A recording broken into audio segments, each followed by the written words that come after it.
আপোনালোকে কৰিব পাৰিব ক'ব পাৰিব। আৰু নিৰ্বাচনী প্ৰচাৰ আমি মৰ্ণিঙৰ পৰা এতিয়ালৈকে মানে 11টাৰ পৰা এতিয়ালৈকে 9খন মিটিং কৰিলোঁ। আমাৰ ধুবুৰী নগৰত 3খন মিটিং, আমাৰ ভোগদহৰ পাটামাৰিত 5খন মিটিং আৰু ইয়াত এটা মিটিং। এতিয়া ইয়াৰ পৰা আকৌ ওলাই যাম। এতিয়া আৰু 2-3টা বৈঠক আছে, এটা মিটিঙো আছে। মই যেনেকৈ ৰাইজৰ সমৰ্থন পাই আছোঁ, মোৰ যেন লাগি আছে ওচৰে পাছৰে কোনোবা নাথাকে। হয়, যেতিয়া আমি প্ৰতিদ্বন্দ্বিতা কৰোঁ কোনোবা ফাৰ্ষ্ট হয়, কোনোবা ছেকেণ্ড হয়, কোনোবা থাৰ্ড হয়, কিন্তু এতিয়া যেনেকৈ ৰাইজ ওলাই আহিছে প্ৰতিদ্বন্দ্বিতা ওচৰে পাছৰে নাই। তথাপিও আমাৰ প্ৰতিদ্বন্দ্বিতা UDFৰ লগতে হ'ব। আছাদুদ্দিন OBC যদি আহে তেনেহ'লেতো আমাৰ কাৰণে আৰু ভাল। কিন্তু তেওঁ আহিলেতো ধৰক এতিয়া আমি 100% কৈ আছোঁ, তেওঁ আহিলে মই তেতিয়া ক'ম 102% আমি জিকিলোঁ। তেওঁ আছাদুদ্দিন OBCক আমাৰ অসমীয়া মানুহ কেতিয়াও মানি নলয়। আৰু ইয়াত যিমান মানুহ আছে চবেই অসমীয়া মানুহ। অসমীয়া মানুহ কেতিয়াও আছাদুদ্দিন OBC হায়দৰাবাদত কমিউনেল পলিটিক্স কৰা মানুহ যদি ইয়াত আহি পিনে যদি আমাক কিবা উপদেশ দিয়ে, আমাৰ অসমীয়া মানুহ কেতিয়াও মানি নলয় এই বস্তু। জ্বলন্ত সমস্যাটো গন্তি নাই, তথাপিও সবতকৈ ডাঙৰ আমাৰ ধুবুৰীত বানখৰণীয় সমস্যা। আমাৰ ধুবুৰীত চেনপাৰা মোড়ত যেহেতু আমাৰ মেডিকেল কলেজৰ ওচৰতে, তাত কেতিয়াবা ৰেল গৈ থাকাতে আমাৰ লাইন বন্ধ হৈ থাকে, তাৰ কাৰণে তাত এটা ফ্লাইঅভাৰৰ দৰকাৰ।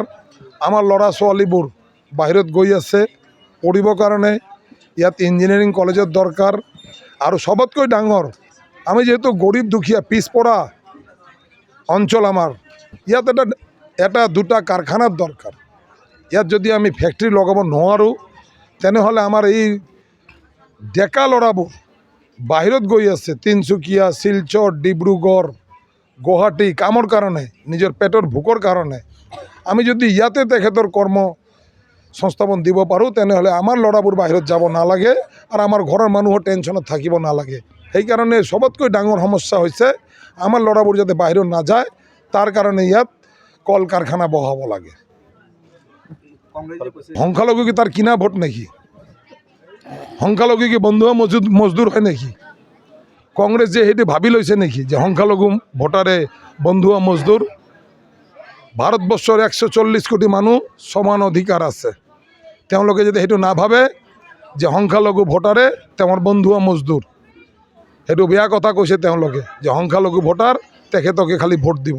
তেনেহ'লে তেওঁলোকে কি ভাৰতবৰ্ষৰ বেলেগ ঠাইৰ পৰা হিন্দুৰ ভোট নলয় নেকি? গোটেই আপোনালোকে ভাবিব, আপোনালোকে ইয়াতে চাইছে 400-500 মানুহ। আমি সন্ধিয়াত মিটিঙত বহিলোঁ, ইয়াত 500 মানুহৰ ভিতৰত 480টা আমাৰ মুছলিম মানুহে সমৰ্থন। ৰাইজ নিজে নিজে ওলাই আহি আছে, চৰকাৰ বিজেপিৰ হ'বই। সেইকাৰণে ধুবুৰীবাসী ৰাইজ আৰু এই ভুল নকৰে, এইবুলি আমি চৰকাৰমুখী বিধায়ক দিম। জাতি ধৰ্মৰ কথা নাই আমাৰ ধুবুৰীত। আমি একেলগত আমি ঈদো পালন কৰোঁ, একেলগত আমি পূজাও পালন কৰোঁ, একেলগত আমি তাজিয়াৰ জিলিচো লৈ ওলাওঁ। ইয়াত আমাৰ মিলাপ্ৰীতি ভাৱ আছে। ধন্যবাদ।